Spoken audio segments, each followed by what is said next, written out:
I finally have it in hand. The Mandalorian Amban Phase Pulse Blaster is with me at last. But after waiting months for the pre-order, numerous delays, and now a cheaper version coming out, is it worth picking up this blaster? Let's find out. Videos on the Scruffy-Looking Nerf Hoarder channel are intended for audiences of 13 and above.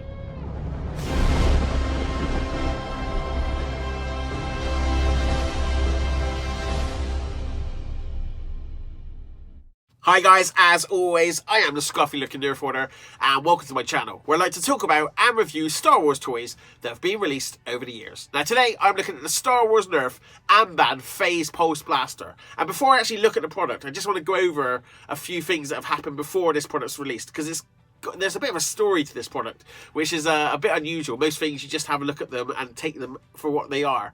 But this product was part of the Nerf Limited line, and it was actually, you had to pre-order it about a year ago. So most people who have this blaster now have been waiting a year for this blaster. So it's a long time. There's been quite a few delays. It's really been a long process. And before the blaster actually came out, Nerf have already announced that this blaster was going to get re-released with slightly different deco on the blaster, but with no lights and sounds at a greatly reduced price. So if you are thinking about picking up this blaster, I would think about it twice, because there will be another version and it's exactly the same mold, just a different deco on there with no lights and sounds. So I'll go over the lights and sounds in a bit when we open up this product, but I just thought that's something to bear in mind before you do actually invest in this product. And here it is, and it's worth just taking a minute just to appreciate this box. It's definitely a collector's box, and you can see they've put a lot of time and effort into the artwork on there. Beautiful picture of the Mandalorian. Has this Nerf Limited almost like slip case that you can just slide off. Let me try and take that off actually now. We don't need that bit. There we go. And you can see there, it's absolutely beautiful. Has some Mando writing on there. And most of the time on the box it does translate it. So you can see this says Amban Phase Pulse Blaster.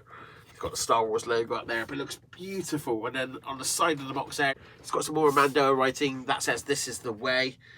And if we look at the back of the box somehow... God, this thing's big. You can see it's got a great little outline of the blaster there with some key points featured. There's a couple of bits of sellotape to cut, but once you do, you can open these two flaps and then you can lift up and see the blaster in the box. You can see it looks really, really cool in that display box. It's a shame there's not a way of just getting it displayed like that with this bit open. Included in the box is the very large blaster, 10 silver elite darts, with no Star Wars or Mandalorian logos. And the instruction sheet. The blaster takes 2 AAA batteries. These batteries are just for the lights and sounds, and you can still fire the blaster without the batteries. And here is the blaster outside of the box. Let's quickly go over some of the key features of this blaster. First of all, it's quite an unusual blaster and how you fire it. This is a single shot blaster, and to fire, first of all, you pull this handle back and it opens this breech compartment. You get a single dart, as I said, single shot blaster. When you push that down, you get a really cool sound effect. And when you pull this back, that primes the blaster. And once it's primed, you pull the trigger, that fires the dart and makes a cool sound effect as well. Every time you pull the trigger, it does make a sound effect, and there's a little speaker over this side where the sound's coming from. You can see it has the Star Wars logo on one side, the Nerf logo on the other. And what's quite unusual about this Nerf blaster is it actually has detailing on both sides, but also some wear and tear. So you can see some white marks, scuff marks where it looks like the paint's come off, which is really nicely done. And lastly, you can see this gold chrome effect is all over the blaster and on the scope handle. That looks really nice as well. And if you want to protect your eyes, as always, this is the way.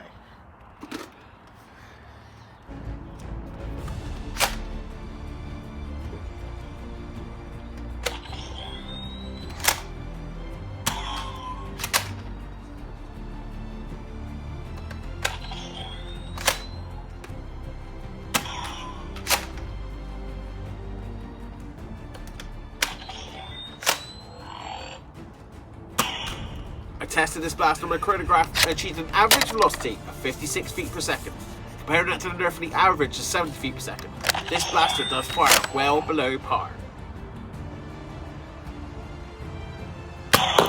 And if you're enjoying this video, hit that like button and the force will be with you.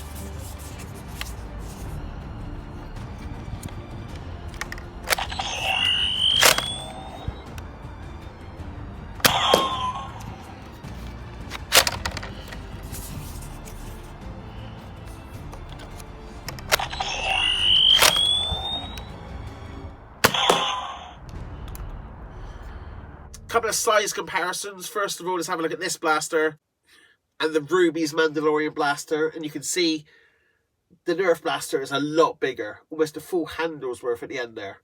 So this was definitely a lot more in scale with the show's version. And here it is compared to the Nerf rival Stormtrooper blaster that came out a few years ago. And you can see it really does dwarf that as well. This thing is huge. And lastly, here's a comparison against the screen prop and this toy. And you can see the colours are completely off. And they had to make some sacrifices to accommodate that Nerf dart in the barrel. So the actual barrel was a lot larger. Even the scope looks a lot larger. But the blaster itself is definitely a lot smaller. So my final thoughts on the Mandalorian blaster. Now, if you're a Nerf fan, I definitely cannot recommend this blaster. It is terrible.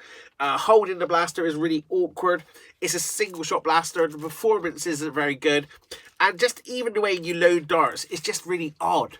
It's just bizarre. Now, if you're a Star Wars fan, it gets a lot more tricky because they are re-releasing this blaster with slightly different deco without the lights and sounds. So it's really, how much do you want to pay extra for those lights and sounds? Now, the light in the actual scope isn't that great, so I can easily do without that, to be honest. You can see it there. It's really a nothing thing. So how much do you want to pay for that blaster sound? And I don't know. I think a lot of people who are going to be buying this and going to be painting it up won't care at all, because it won't matter what colour this is. They're just going to want to paint it up. Not many people will want to keep it as it is for cosplay purposes. So that really does limit that market of Star Wars fans who want to keep something that looks like a toy. I mean, luckily, I am one of those people. So for myself, this is actually a great product. I love Nerf blasters. I love Star Wars toys. And so actually, I do like this product. It is fun to use. I've been playing with it a lot in the garden, just having a bit of fun with my kids. And it is fun to play with.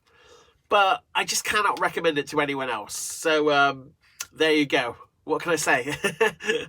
Maybe they just made it for me. Thanks, Nerf, and thanks, Hasbro. Love you guys. Anyway, thank you very much for watching, guys. And until next time, may the foam flinging force be with you. Greetings, Exalted One. As a token of my goodwill, I present to you these two videos. Both are about Star Wars weapons and will serve you well. Until next time, may the foam flinging force be with you.